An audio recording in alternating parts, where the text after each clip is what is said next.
Okay, I'm Dr. Bob, and today we have a rant. Actually, we're going to have two rants today because I have issues with two kinds of people. One, people who are late to meetings or anytime you want to get together, friends who you agree to show up at a certain time. Hey, if I'm going to be there at 8, I say, yeah, I'm going to be there at 8. You're going to be there at 8? Yeah, I'm going to be there at 8. Okay, and then you show up at 9 or 10 or whatever time you feel okay is with you. It's you don't respect my time. It's more importantly, you don't respect me. So I show up at a place and I'm sitting there waiting for you, so we're agreed to do something, and you're saying, oh, even if you're calling me up and say, I'm going to be late, I have an excuse, I have one excuse or another. There's times like that I really have to go find better friends, for God's sake. Maybe I don't qualify for better friends. Maybe this is the best I can do. I don't know. If this is the best I can do, I'm going to do without, for God's sake. Find me better friends. So anyway, and it's not just friends, okay? In this case, they're family, people you're going to do something for. You've agreed to spend your whole day. You're going to go out and you're going to help them do something. You show up at their place and they're not there. All right. So, this is called, from now on, I know it's taken a long time for me, 65 years, almost 65, to make up this new rule, if I show up to a place where we agreed to meet and you're not there, I'm gone. I'm out of there. All right? So, especially if I've come to help you with something that's important to you, and you're not there. Okay, that's rant number 1. I'm really ticked off because apparently my friends are, for some strange, I don't know if I attract these people or what, but or maybe they're attracted to me. Hey, here's a really reliable guy. I can count on him to be there all the time, every day, whether I am or not. All right. And I've told young people that I know this. I said, look, usually when you show up at work, they don't care how well you work. They like you to show up on time. And I've known a few friends of mine who figured that out. All you got to do really is show up to work on time, and hell, they'll keep you there forever. They don't care how good a worker you are. He's here when he's expected to be here. Okay, that's probably number 1. Number 2 is dogs. Alright, yeah, you see that?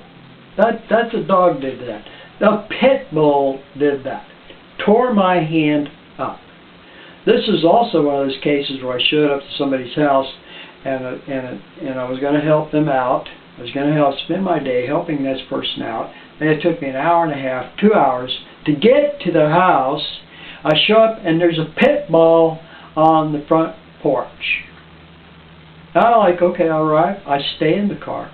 I gotta get out of the car. They're not there. They haven't showed up. They know I'm going to be there, but their dog is waiting for me, and he takes a chunk out of me. Now, people talk about there are no bad dogs, there are only bad owners.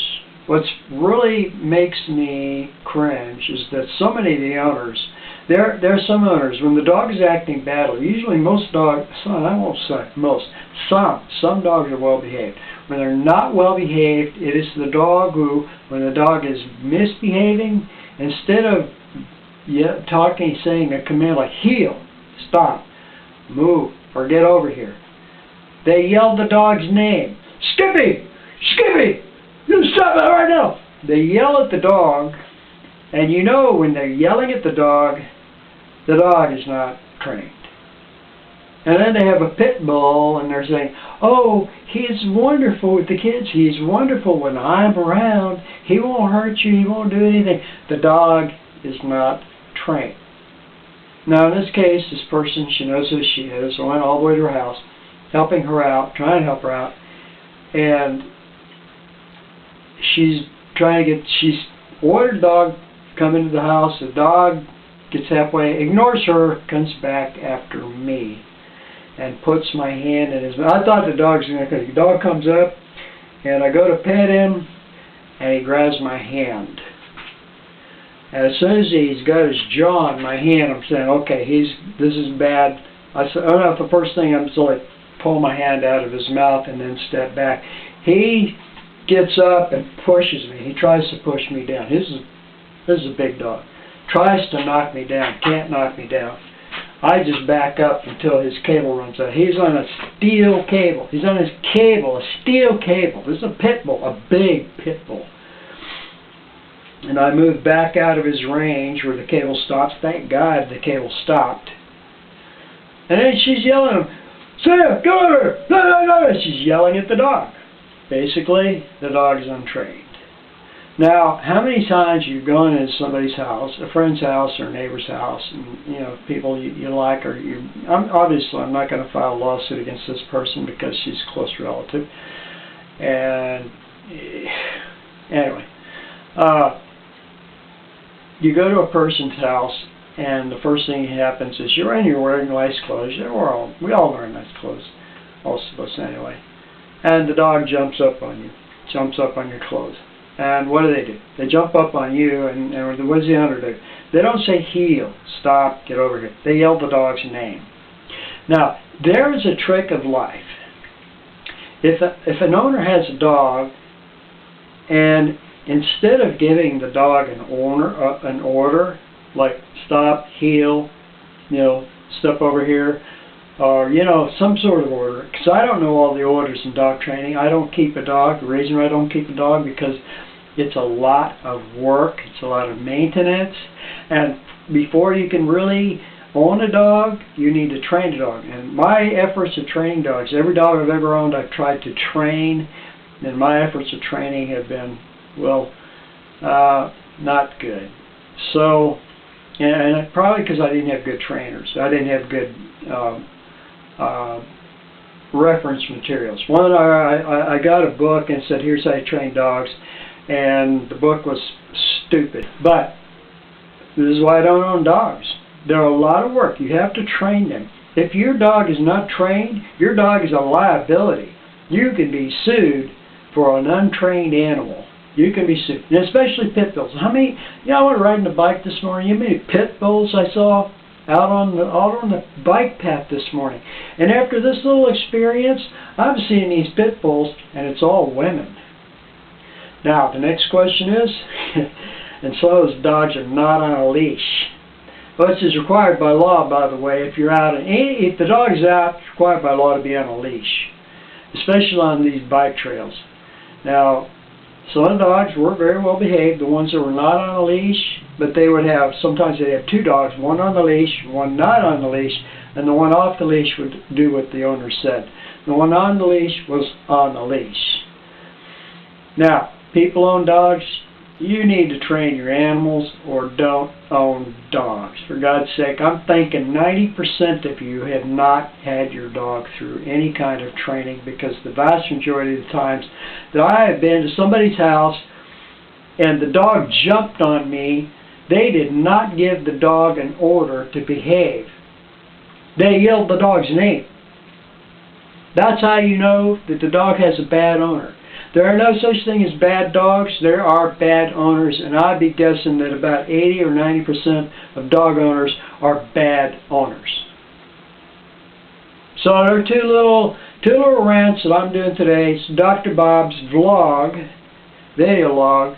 I am pissed. Why am I pissed? Because I can barely use this thumb right now. I can barely bend it. It hurts like hell. This is after at least a day now. I'm taking pills for it, and then I'm going to try and go to the gym tomorrow. What am I going to do? I did ride the bike this morning, but I'm clutching the handlebars like this, and I can't do anything with this thumb.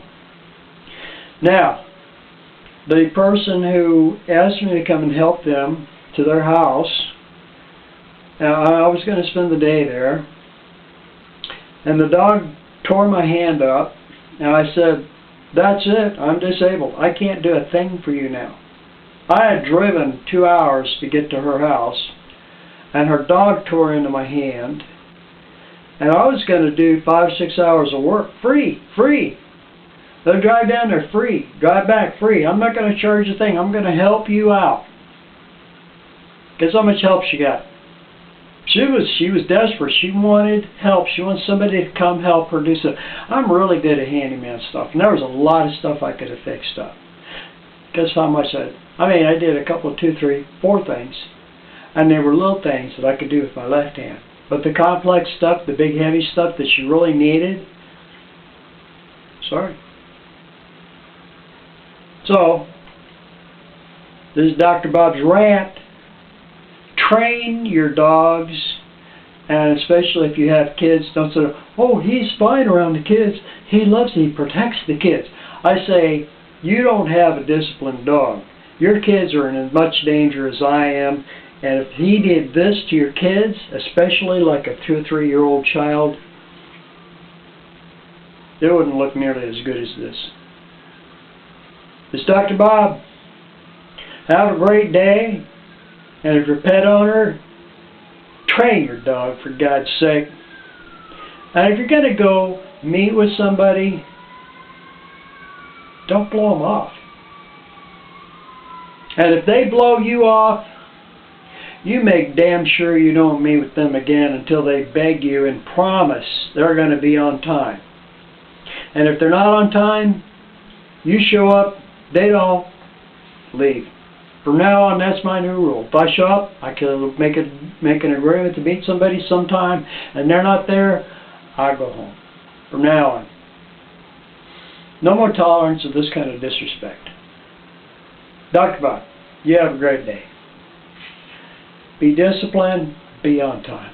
Thanks for watching my program. If you like my videos, be sure and subscribe to my YouTube channel. And for an organized listing of my YouTube videos, go to my website, www.wherearemyplacebos.com, and click on videos. Have a great day.